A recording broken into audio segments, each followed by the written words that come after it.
All right, we're going to pick up notes on August 1792. This is just after Marat intensifies his rhetoric. So Marat, I'll talk a little bit about him in class, but his way of kind of reaching the mob and kind of getting them to do what he wants them to do is he has a newspaper called Le Peuple, which is juiced up with all kinds of kind of conspiracy theories and all kinds of ideas about how the king and the nobles are going to come back and slow down the revolution or whatever. So he's really radical. He has this newspaper. It's well read, and it taps right into the paranoia that was starting to really ramp up by August 1792. So in 1792, in August, the king is finally taken prisoner. He's been sitting around Paris since he was captured almost, a little over a year earlier. And they've been trying to figure out what to do with him in the National Assembly. But as the times have changed and things have gone from moderate to more radical and liberal, they finally take the king prisoner. And he's charged with treason, meaning, making war against the nation of France. And he's basically tied with these conspiracy theories that, he wants these foreign enemies to come in and defeat the National Assembly and the National Guard and put him back on the throne. So he's taken prisoner. And now the big debate is what they're going to do with him, whether they're going to sentence him, whether they're going to exile him, or whether they're going to kill him. And I think we all know how the story ends up, but it wasn't written yet. In August 1792, no decision about what to do with the king had been made. They just took him prisoner, and they were going to give him a trial. The next thing that happens is the Paris Commune takes over the Legislative Assembly. So essentially what happens now is that France is in such a terrible state internally, with all these rebels kind of churning up hate against non-juring priests, the king being taken prisoner. Things are in chaos internally in France, and nobody knows really how to, quell the disturbance. But also they're in the middle of a war against Austria and Prussia, England. Great Britain has kind of attacked France in the south on the Mediterranean in Toulon. So it's a mess. So they basically declare martial law, and the Paris Commune takes over. And the Paris Commune are the real kind of political bigwigs who are running Paris, but they're also tied in with the National Assembly and the Legislative Assembly now.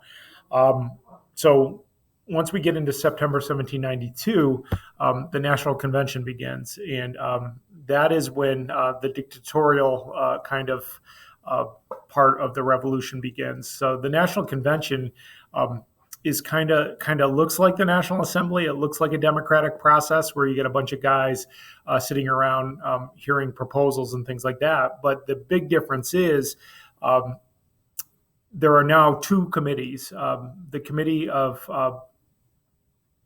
of Public Safety, which is the preeminent committee, and that's the one that Robespierre was the chairman of. And then we have the Committee of General Security, which is similar, but not nearly as powerful. So these committees now are running the country. And the Committee of Public Safety, I'll say it over and over again, the Committee of Public Safety is a 12-member group that really is calling the shots for all of France at this point. And this is where Robespierre has his power, because he is the chairman, or he's the head of the Committee of Public Safety. And so this is where he kind of gets his start as a dictator in France. The first big debate, so now we're into October 92 to January 93. The first big debate now is what to do with the king. Okay, he's been arrested. The National Convention begins. The committees are born, and now they got to figure out what to do with the king.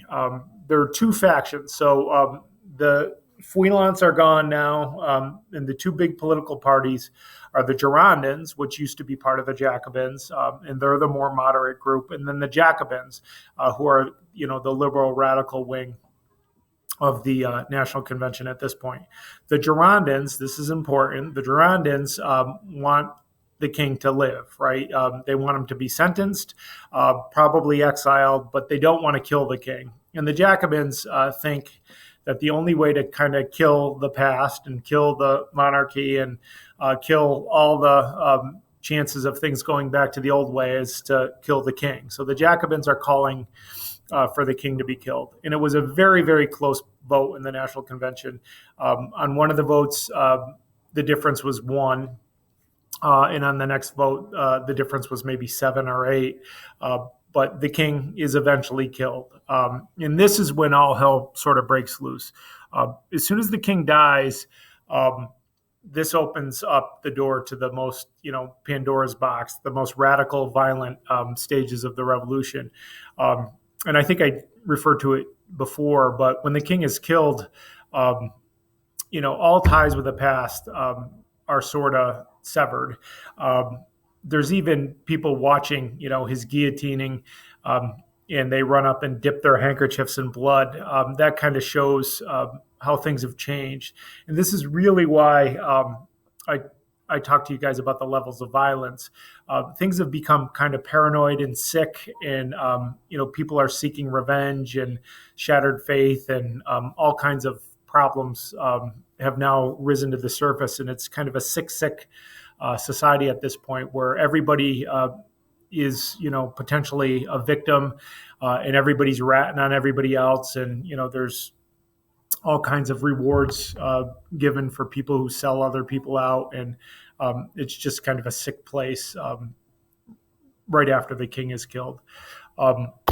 So let's go to spring and summer of 1793. By the spring of 1793, the Girondins, who had actually been the controlling party just a short time before, are now basically kicked out of Paris. Okay, they're exiled. Many of the Girondins, these moderate kind of Jacobins, at one point leave, and they go to Lyon and Caen and other parts of France. Okay, so they're basically kicked out of Paris, and now the violence even intensifies more. The Jacobins start to scour the city for traitors and Girondin sympathizers and monarch sympathizers, and so it's really, really a nasty time. And the leader of a lot of this violence and paranoia and rooting out internal enemies is Marat. And Marat, I'll give you a little story about him in class, but Marat has a skin disease, and he sits in his bathtub in a medicinal bath, with all kinds of Epsom salts and stuff, and he writes hit lists every day. So he's basically making lists of people who have sold out, the Jacobins. He's giving those lists to the sans-culottes, so these red-hatted guys who run around Paris knocking down opposing newspapers and killing or rounding up enemies of the state and bringing them to be executed. So Marat makes a hit list, daily while he's writing his newspaper articles. And one day, a girl shows up. I think she's not a girl. She's in her early 20s. She shows up and she says she's been posing as a Girondin in the city of Caen, which is in the south of France, and that she has a list of Girondin sympathizers for Marat. At first, she's turned away.